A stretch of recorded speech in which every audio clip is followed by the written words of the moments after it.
से आम। ई से इमली।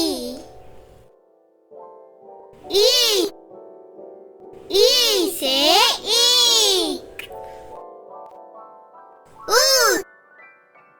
ऊ से उल्लू।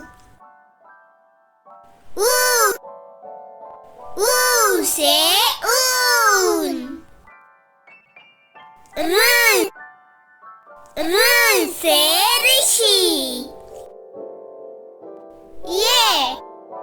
ये से येडी। आई से ऐनक। ओ से ओखली। आउ से औरत। अंग से अंगूर। आह से